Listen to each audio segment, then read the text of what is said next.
Kisah itu belum usai. Cerita pendek dari buku Dalam Kabut Astral, antologi cerpen horor, ditulis oleh Rahmatika.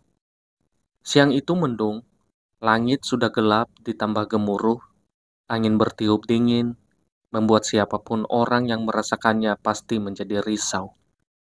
Sama halnya yang dirasakan oleh Ratna, gadis yang baru saja merasakan manisnya lulus dari sekolah SMA. Namun keadaan memaksa dirinya untuk menjadi kuat. Mau bagaimana lagi, uang tabungan sisa pensiunan dari almarhum bapaknya harus dia manfaatkan sebaik mungkin. Dengan perasaan nekat, dia mengambil kunci dari kantung raknya. Niatnya hari ini hanya untuk melihat-lihat kontrakan sebelum membawa anggota keluarganya yang lain.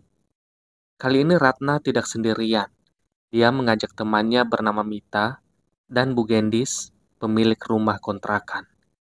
Bersama-sama mereka membuka pintu rumah berwarna kecoklatan yang dibuat dengan ukiran-ukiran seperti pintu-pintu rumah lama.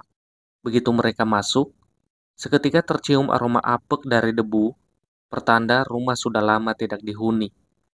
Ratna tidak mempermasalahkan hal itu, tapi Bu Gendis nampaknya tidak enak.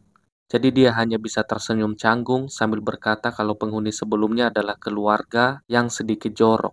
Jadi harap Ratna dan Mita maklum dengan keadaannya. Sebagai calon penghuni rumah ini, tentu saja melihat detail denah dan keseluruhan keadaan rumah ini adalah hal yang pertama dilakukan.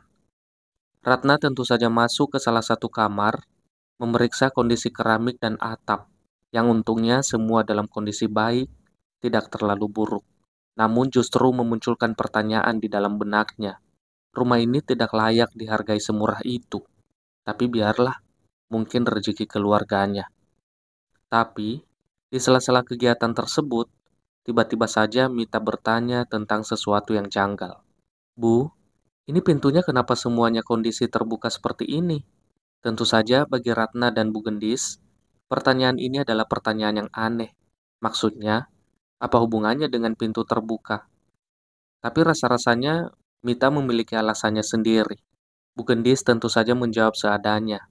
Mungkin saja keluarga yang dulu meninggalkannya dalam keadaan seperti ini.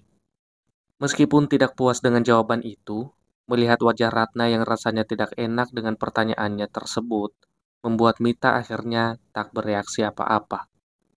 Setelah melihat semuanya, Ratna tentu saja merasa puas. Rumah ini jauh lebih bagus dari tempat tinggalnya yang sekarang. Ibu dan kedua adiknya pasti akan senang tinggal di kontrakan yang baru ini. Menjelang sore, akhirnya mereka berpamitan pulang. Di perjalanan pulang, Ratna dan Mita sempat mampir di warung. Di sana, Mita kemudian mengatakan apa yang mengganjal di dalam hatinya. Tentu saja, semua tentang rumah itu. Mita mengatakan kalau rumah itu memiliki sesuatu yang aneh, seperti pintu yang terbuka itu. Ratna tentu saja penasaran apa maksud pertanyaan Mita tadi. Mita menceritakan kalau orang Jawa itu tidak boleh membiarkan pintu dalam kondisi terbuka, apapun yang terjadi. Pintu-pintu yang dibuat dari kayu jati dengan engkel yang masih baik biasanya akan tertutup dengan sendirinya. Jika posisi pintu bisa terbuka seperti itu, apalagi kalau semua tempat yang berpintu dalam kondisi terbuka seperti itu, bukankah hal ini tidak bisa diterima oleh nalar? Karena pada dasarnya, di rumah manapun, manusia tidak pernah tinggal sendirian. Hal yang membedakannya adalah seberapa agresif penghuni rumah tersebut. Ratna sebenarnya baru saja menyadari kalau apa yang dikatakan oleh Mita semuanya terdengar masuk akal. Bahkan sebenarnya sempat merinding di beberapa tempat, terutama ruangan di tengah yang entah kenapa lebih gelap dari ruangan-ruangan lain. Tapi, apa masuk akal kalau hanya karena perkara gaib, dia dan keluarganya gagal tinggal di tempat yang lebih layak? Tapi kemudian Mita merasa kalau dirinya tidak sepenuhnya melarang Ratna untuk tinggal di sana. Mita hanya bisa memperingatkan saja, karena bagaimanapun juga, dia hanya khawatir dengan nasib Ratna dan keluarganya. Keesokan harinya, Ratna memutuskan untuk tetap tinggal di rumah itu. Dalam hatinya, dia masih percaya kalau kehadiran keluarganya mungkin bisa membuat rumah itu menjadi lebih hangat. Mita pun tak dapat berkomentar apa-apa lagi. Setelah semua perjanjian disepakati antara Ratna dan Bu Gendis, keluarganya resmi menempati rumah itu. Dan syukurlah tidak ada kejadian-kejadian yang janggal selama mereka tinggal di dalam rumah itu. Ratna sendiri tak merasakan ketakutan apapun, kecuali pada satu ruangan kecil yang entah kenapa ruangan itu memiliki suasana yang sama sekali tidak mengenakan. Tidak hanya itu saja, lampu yang Ratna pasang terkadang mati dengan sendirinya. Masalah ini pernah dibicarakan oleh ibunya yang kemudian memberikan saran untuk dijadikan musola kecil saja. Semuanya aman terkendali, bahkan kedua adiknya yang masih berusia 16 dan 7 tahun nampak bahagia tinggal di rumah baru tersebut. Sampai pada suatu sore di tengah-tengah hujan yang deras diikuti halilintar yang menyambar. Ratna yang kamarnya tepat di samping ruang tamu mendengar suara ketukan. Suara ketukannya berasal dari pintu. Ratna yang sedang duduk membaca buku tentu akhirnya terbangun dari duduknya. Dia mendengarkan sekali lagi, dan suara itu memang berasal dari sana. Maka, ia sempatkan untuk melihat dari jendela kamarnya, dan di sana, ia melihat seseorang. Seseorang yang mengenakan jas hujan berwarna hijau muda, sedang berdiri tepat di pintu rumah. Mengetuk-ngetuk pintunya dengan sabar, sambil gesturnya yang menunjukkan kalau dia sedang kedinginan. Ratna tidak mengetahui siapa orang itu dan tentu saja dia merasa takut. Tak beberapa lama, pintu tiba-tiba terbuka. Ternyata ibunya lah yang membukakan pintu untuk menemui tamu yang sedang berkunjung ke rumahnya ini. Karena penasaran, Ratna akhirnya melangkah keluar dari dalam kamarnya untuk melihat siapa identitas tamu yang datang ke rumahnya. Seorang ibu dengan rambut panjang, mengenakan pakaian corak dengan batik berwarna biru. Ratna yang sempat mengintip dari balik tembok, dan rupanya diketahui oleh wanita asing itu yang tak lama kemudian tersenyum, mengangguk melihatnya. Ibunya pun memanggil dirinya agar ikut mendekat. Ibunya kemudian bercerita kalau yang datang adalah Ibu Mala, tetangga yang belum sempat menyapa. Dia ke sini untuk memberikan kue lapis dan sejumlah jajanan pasar. Karena tidak etis rasanya seorang tetangga tidak menyapa dalam kurun waktu yang selama ini. Tak lama kemudian, beliau lalu meminta izin kepada Ibu Ratna untuk membuang air kecil di kamar mandi. Ibu Ratna tentu saja tidak keberatan, dan di sanalah gerak-gerik mencurigakan wanita itu kembali. Ratna bisa melihat sewaktu wanita itu berjalan, entah kenapa, pandangan matanya seperti melihat terus-menerus ke arah ruangan kecil tersebut. Ruangan tersebut memang paling gelap di antara ruangan yang lain, karena hanya digunakan sewaktu sholat saja. Hal ini tentu mengundang banyak pertanyaan, dan setelah dari kamar mandi, wanita itu pun akhirnya berpamitan. Sebelum Ibu Mala pergi meninggalkan rumah Ratna, tiba-tiba saja dia mengatakan sesuatu. Nak, nanti kalau seandainya kamu menemukan sebuah kertas yang dilipat berwarna merah darah, jangan pernah dibuka.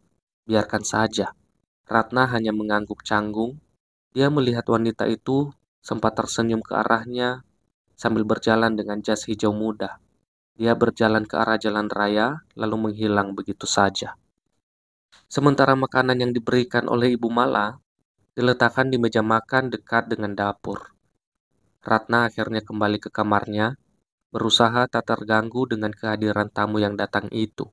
Ia berusaha untuk tidur dan melupakan semuanya. Suasana rumah ini seakan lain. Ada perasaan di mana tiba-tiba Ratna merasa was-was, terutama saat dirinya melihat ke arah jendela.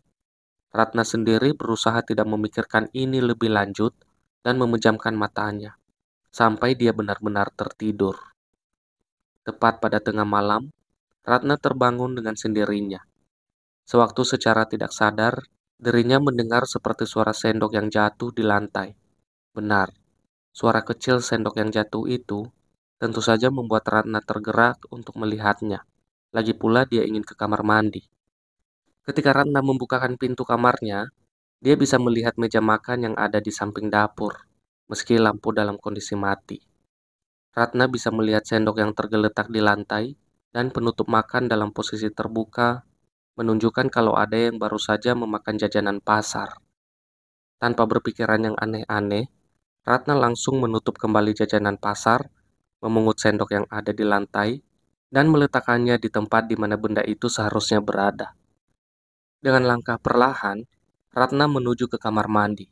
Tapi sejenak, Ratna berhenti di depan ruangan kecil sewaktu samar-samar dia mendengar suara anak kecil laki-laki seperti menertawainya. Suaranya nampak cengengesan di dalam musola dengan keadaan gelap gulita tersebut.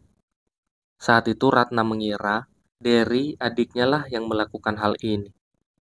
Langsung saja Ratna memanggil namanya pelan, sambil mengingatkan adiknya itu untuk tidak melakukan ini.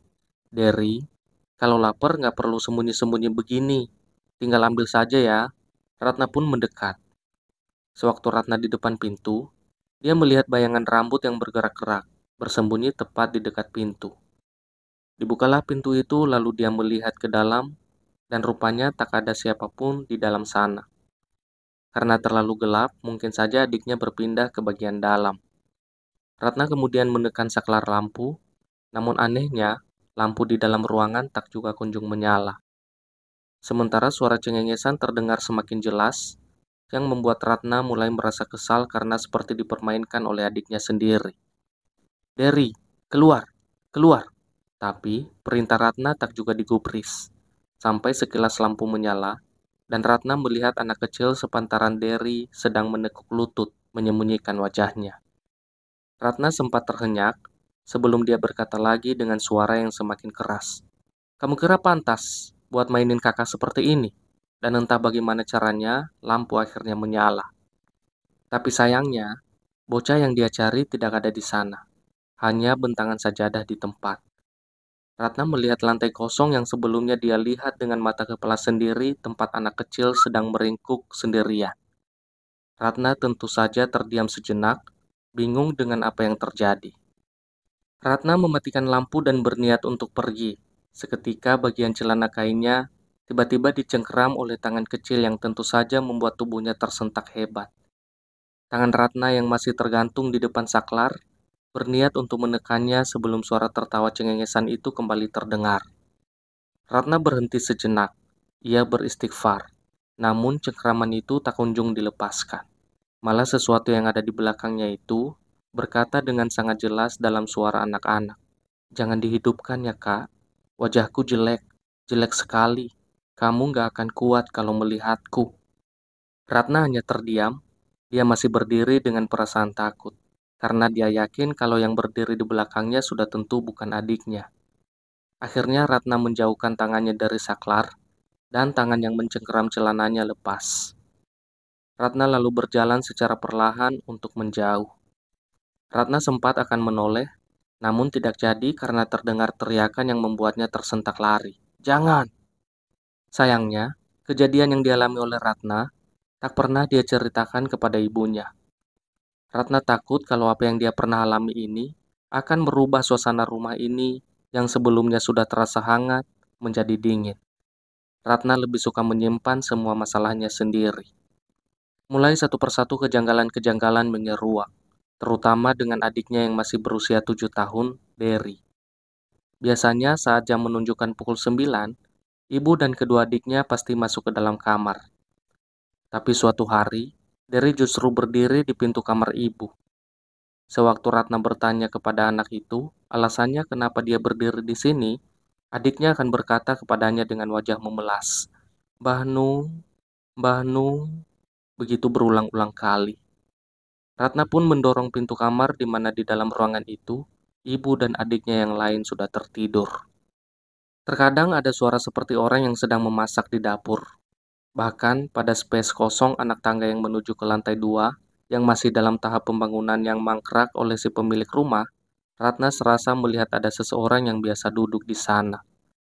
Keesokan paginya, Ratna baru saja menyadari ada sebuah kamar yang belum pernah sekalipun menyentuh ruangan itu, yang mungkin seukuran dengan tubuhnya, bahkan bisa lebih sempit. Ratna membukanya perlahan-lahan dan menemukan banyak sekali barang-barang usang tersimpan serampangan di dalam sana. Kaleng biskuit, sampai perentelan sepeda lengkap carut-marut dimasukkan dengan paksa. Ratna kemudian membongkarnya satu persatu. Dari apa yang dia lihat, kemungkinan barang-barang ini milik penghuni sebelumnya. Masalahnya, Ratna tidak tahu keluarga yang mana pemilik benda-benda ini. Karena pastinya, Rumah ini sudah pernah ditinggali oleh beberapa keluarga sebelum dirinya ini. Tidak ada yang aneh selain barang-barang gudang biasa. Kemudian, Ratna menemukan bingkai foto milik keluarga sebelumnya. Foto seorang wanita tua berpose dengan kain jarik lengkap dengan kebaya berwarna putih. Wajahnya murung dengan garis muka yang familiar. Ratna lalu membongkar semakin jauh ke dalam, dan di sana Ratna menemukan sesuatu, seperti peti kayu seukuran meja persegi, dan saat benda itu dibuka, Ratna mendapati tumpukan kertas lipat. Merasa janggal dengan peti-peti kayu itu, Ratna lalu mengambil satu kertas dari ratusan atau ribuan yang ada di dalam peti itu. Sewaktu Ratna memeriksanya, dia menemukan kertas yang sama persis dengan kertas berwarna merah yang pernah dia temukan. Hanya saja, di lipatan kertas-kertas itu, Ratna menemukan potongan rambut yang aneh di dalam kertas-kertas itu. Bahkan di antaranya, ada bagian-bagian tubuh lain seperti gigi manusia. Semuanya ada di dalam lipatan kertas mengerikan itu. Tanpa berpikir panjang, Ratna menghubungi Mita dan Mita berkata akan segera datang. Ratna baru tahu kalau kertas-kertas itu ditulis dengan sesuatu seperti bahasa Arab, hanya saja berbeda. Orang menyebutnya rajah, dan tidak ada yang tahu tujuan dibuatnya rajah selain si pembuatnya. Di siang hari itu pun, Ratna kemudian menyadari sesuatu. Apakah mungkin kalau keluarga sebelumnya adalah pembuat raja-raja ini? Lalu, apa arti dari potongan rambut-rambut dan gigi yang ada di dalamnya? Mita baru tiba saat sore hari. Dia kemudian melihat satu persatu benda tersebut. Tidak salah lagi. Mita juga mengatakan hal yang sama. Dia kemudian menyarankan agar Ratna menyimpannya lebih dahulu. Tidak ada yang tahu efek dari benda ini. Ketika mereka berdua sedang serius membicarakan hal ini, Ratna baru menyadari kalau sejak tadi, ibu dan kedua adiknya belum keluar dari dalam kamar. Ratna yang merasakan firasat tidak enak, mendekat menuju ke pintu kamar ibunya. Mita yang juga merasa merinding, tiba-tiba sempat mau menghentikan Ratna, tapi perempuan itu ketakutan kalau ada sesuatu yang terjadi dengan keluarganya. Ratna kemudian mengetuk pintu kamar ibunya. Bu, Ibu, Derry, Andre, Bu, Ratna masuk ya. Ketika Ratna mendorong pintu kamar tersebut, dia menemukan ibunya sedang tidur mendekap kedua adiknya dalam posisi yang ganjil, di mana Derry yang berusia 7 tahun tengkurap dengan posisi seperti orang mati. Mita juga merasakan ada hal yang salah dengan hal itu. Ketika Ratna sudah berdiri di samping ranjang, seketika dia menggoyang-goyangkan tubuh ibunya, tapi ibunya tak bergerak sama sekali. Bingung dengan apa yang terjadi, Ratna melihat Mita yang juga kebingungan dengan apa yang sebenarnya terjadi dengan mereka. Tak lama, kedua adik Ratna melirik dengan mata terbuka, lalu tersenyum menyeringai melihat Ratna dan Mita, dan diakhiri dengan ibunya tertawa terbahak-bahak. Hanya saja, tawa itu adalah tawa yang sama yang Ratna dengar dari sosok wanita tua yang pernah dia lihat di dalam kamar ini. Detik itu juga, Ratna dan Mita akhirnya meminta tolong kepada tetangga-tetangga yang ada di kanan kiri rumah, termasuk mendatangi rumah Pak RT yang saat itu sedang melihat wajah mereka dengan sorot mata terbelalak. Pak RT tidak pernah menduga ada hal seperti ini di wilayahnya. Mereka juga mendatangkan si pemilik rumah, yaitu Bu Gendis, yang rupanya tidak tahu menahu perihal apa yang terjadi dengan Ibu Lia, ibu dari Ratna ini. Kini Bu Lia hanya bisa terbaring di atas ranjang, tanpa bisa merespon apapun. Ada apa sebenarnya di rumah ini? Mita sudah beranjak pulang sejak tadi. Mita berniat memanggil kenalan orang yang mungkin bisa membantu Ratna untuk menolong ibu dan kedua adiknya, sembari mengadakan pengajian mendadak yang saat itu digagas oleh salah satu sepuh desa. Disinilah terjadi sebuah keanehan lain, di mana di tengah pengajian yang khusyuk, sosok Ibu Lia yang sejak tadi diam saja, sembari memeluk kedua anaknya itu, tiba-tiba saja mulai ikut mengaji. Pukul 9 malam, Mita akhirnya datang bersama dengan seorang laki-laki yang terlihat berumur. Tubuhnya bungkuk namun nampak seperti orang yang soleh. Ia mengenakan pakaian serba berwarna putih dengan kain sorban terlilit di leher. Mita memanggil beliau dengan Mbah Karto. Ratna yang melihatnya segera membantu Mita menuntun Mbah Karto untuk masuk. Tapi anehnya, Mbah Karto justru menolak Ratna dengan lembut. Lalu tak lama kemudian, Mbah Karto meminta agar diambilkan air putih oleh Ratna, katanya beliau sangat haus. Ratna pun menuruti apa kata Mbah Karto. Ia buru-buru pergi ke dapur untuk mengambil air. Tapi anehnya, Mbah Karto masih berdiri di luar pintu pagar, seakan menolak dirinya sendiri untuk menginjakan kaki di atas tanah yang ada di rumah ini. Ratna pun menyerahkan gelas berisi air itu kepada Mbah Karto, dan setelahnya, Mbah yang mungkin usianya sekitar 70 tahunan itu meminumnya sampai habis. Barulah orang tua itu mau dituntun bersama-sama masuk ke dalam rumah itu. Setelah itu Mbak Karto berkata kepada Ratna, "Nak, kamu ada sebuah kertas. Kalau ada, ambilkan. Kalau bisa sekalian sama bolpoinnya." Ratna yang tidak mengerti alasan Mbah Karto meminta itu, segera melaksanakannya. Setelah menemukannya, Ratna langsung menyerahkannya kepada beliau. Kemudian oleh Mbah Karto diberikan kepada Bu Gendis, tulis nama orang-orang yang pernah menyewa rumah ini, dan tulis semua yang juga pernah meninggal di rumah ini. Ratna sama sekali tidak mengerti maksud Mbak Karto kepada Bu Gendis. Bu Gendis awalnya melihat Mbak Karto dengan tatapan ganjil. Mungkin ia sama bingungnya. Kenapa ia harus menulis setiap nama orang yang pernah meninggal di rumah ini? Setelah menuliskan informasi lengkap tentang siapa saja yang pernah tinggal di rumah itu, Mbak Karto meminta kertas tersebut. Bu Gendis diperintahkan Mbak Karto untuk ikut masuk ke dalam kamar. Ratna kemudian menutupnya perlahan-lahan. Tiba-tiba saja terdengar suara jeritan yang memekikkan telinga dari dalam kamar. Hal ini membuat Ratna tersentak. Sekitar jam 10 malam, pintu itu akhirnya terbuka. Wajah Bu Gendis nampak pucat pasi, sementara Mbah Karto terlihat kelelahan setengah mati.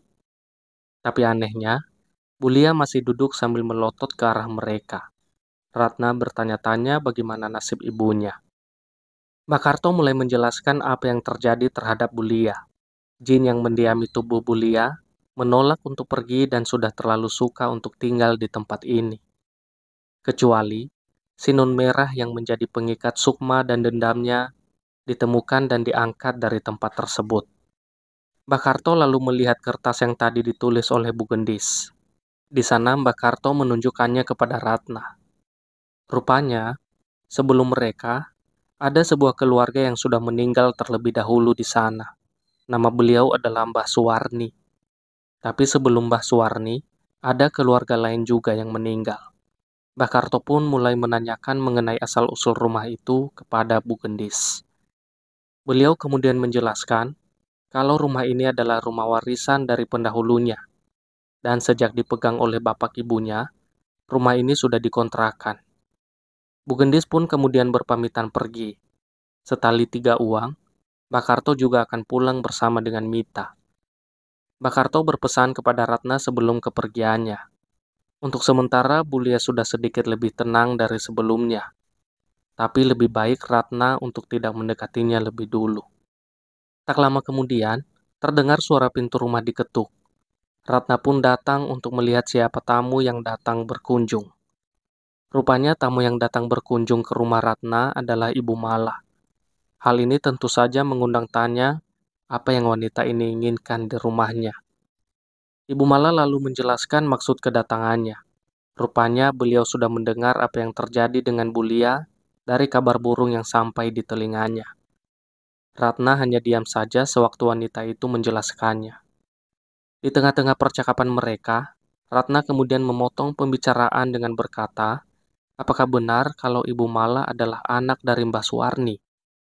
Mendengar itu, Ibu Mala awalnya nampak terkejut sampai akhirnya ia menjelaskan siapa dirinya yang sebenarnya kepada Ratna. Ibu Mala pun meminta izin kepada Ratna untuk menjelaskan semuanya dari awal. Rupanya, keluarga Ibu Mala adalah keluarga yang sebelumnya tinggal di rumah ini sebelum keluarga Ratna datang.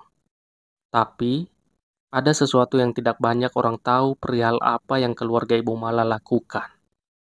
Sewaktu mereka masih tinggal di rumah ini, Beliau menjadikan Baswarni sebagai pembuat raja untuk mereka-mereka yang datang dan membutuhkan bantuannya.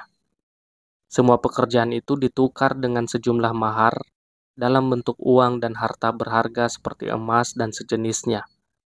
Tetapi lambat laun, mulai ada kejadian yang aneh di rumah ini. Hanya saja, Ibu Mala dan keluarga yang lain tidak terlalu mempedulikan hal itu.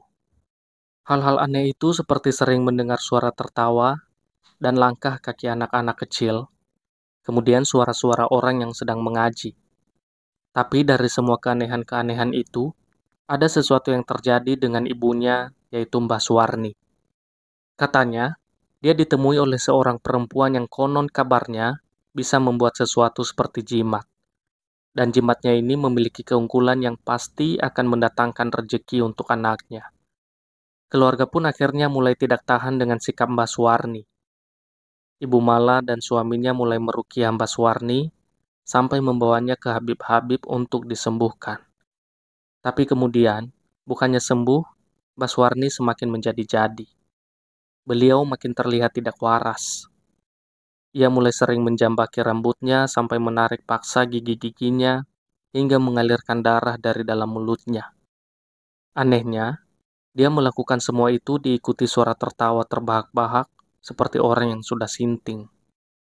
Bahkan pernah suatu malam, Baswarni mengetuk pintu kamar Ibu Mala lalu melotot ke arahnya. Wanita itu kemudian berbisik kalau rumah tangga Ibu Mala akan hancur sebentar lagi. Dan hal itu terjadi karena ada yang tidak suka dengan keluarga mereka.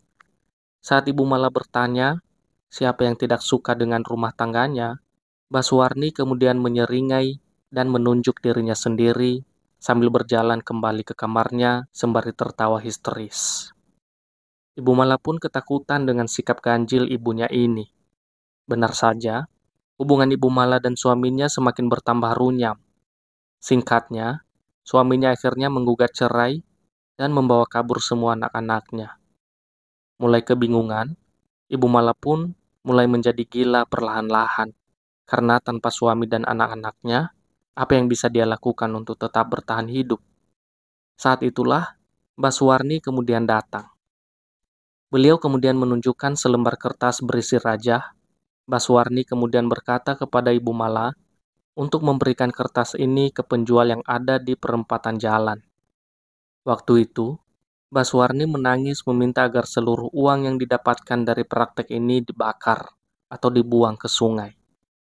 Tapi, Ibu Mala tidak tahu harus menjawab apa, karena sebagian uang-uang itu sudah masuk ke dalam perutnya. Tapi akhirnya, sisa uang itu dibuang semua. Setelahnya, barulah Mbah Suwarni bisa meninggal, itu pun dengan cara yang sangat keji, kulitnya menghitam seperti orang yang dibakar. Setelah menceritakan hal itu, Ibu Mala melihat ke arah Ratna. Ia meminta tolong agar diizinkan untuk melihat kondisi Bulia. Ratna pun akhirnya mengizinkan. Ketika pintu kamar dia buka, kedua adiknya berhamburan masuk dan memeluk tubuh Bulia yang sedang tidur di atas ranjang. Tapi, cepat-cepat Ibu Mala menarik kedua tangan adik-adik Ratna dan meminta agar memegangi mereka berdua. Ibu Lia pun membuka mata dan melotot melihat Ibu Mala yang datang. Singkatnya, Ibu Mala menemani Ratna sampai Mbah Karto dan Mita datang. Bu Gendis juga memberitahu kalau sewaktu orang tuanya masih menjadi pemilik kontrakan ini, ada satu orang yang ditemukan meninggal karena gantung diri. Ibu Mala yang mendengar itu kemudian langsung menyela mereka. Saya tahu di mana orang ini tinggal. Bahkan saya tahu di mana dia dikuburkan. Segera mereka akan mengunjungi kuburan itu. Bu Gendis tidak mengerti. Mbah Karto membawa Bu Gendis menjauh dari orang-orang, termasuk Ratna. Di sana Mbah Karto nampaknya memberitahukan semua alasan kenapa semua ini bisa terjadi, termasuk hubungan antara kuburan yang akan mereka datangi ini dengan keluarga Bu Gendis. Setelah mereka sampai ke alamat yang diberikan Ibu Mala, mereka mendatangi sebuah rumah yang terbuat dari gubuk. Ratna dan yang lain datang mengetuk pintu. Tak lama kemudian keluar seorang wanita tua yang mungkin berusia 60-an. Bu Gendis kemudian menanyakan apakah Simbah memiliki hubungan dengan nama almarhumah. Wanita tua itu mengangguk dan berkata kalau nama yang disebut oleh Bu Gendis itu adalah ibunya sendiri. Bu Gendis selalu meminta maaf kepada beliau atas segala perbuatan yang pernah dilakukan oleh keluarganya. Bu Gendis tahu semua ini karena Mbak Karto sudah memberitahunya. Tidak hanya itu saja, Bu Gendis meminta berbicara empat mata dengan beliau karena ada sesuatu yang harus diluruskan. Selang beberapa saat kemudian, Bu Gendis mengatakan kalau ahli warisnya bersedia untuk membongkar makam almarhumah. Maka, dibantu warga sekitar, kuburan itu digali. Dan benar saja, di dalamnya ditemukan kain kemunir hitam yang mana di baliknya terdapat sobekan kertas berwarna kuning tua, dengan coretan-coretan seperti raja yang dibungkus dengan rambut dan noda merah hitam seperti darah yang sudah lama mengering. Ahli waris pun menjelaskan kalau sebelum ibunya ditemukan oleh warga karena gantung diri, ada surat wasiat yang meminta almarhumah agar dikubur dengan kantong kemunir berwarna hitam ini. Pihak keluarga tidak tahu kalau ada efek pada benda yang mereka kira bagian penting dari kehidupan almarhumah semasa hidup. Mbak Karto yang sejak tadi hanya memperhatikan pun akhirnya mengambil kemunir itu. Mbak Karto menyampaikan akan segera memusnahkannya. Hanya saja menghancurkan raja memang tidak mudah. Tapi dengan benda ini di tangannya, hanya masalah waktu sampai Bulia akan segera kembali normal. Dan benar saja, semenjak peristiwa itu, Bulia mulai bisa memanggil Ratna dan kedua adiknya kembali. Beliau juga sudah mulai bisa berjalan seperti orang normal. Untungnya, semua peristiwa mengerikan itu sudah berhasil dilalui Ratna dan keluarganya. Semenjak kejadian itu, kamar itu akhirnya dikosongkan. Mereka memilih untuk tidur di dalam kamar Ratna, yang memang ukurannya cukup luas, sampai tenggat waktu sewa kontraknya habis. Sejak saat itu, Ratna tidak pernah tahu lagi cerita rumah kontrakan ini, karena Ratna sudah punya rumah kontrak yang jauh dari hal-hal yang seperti itu.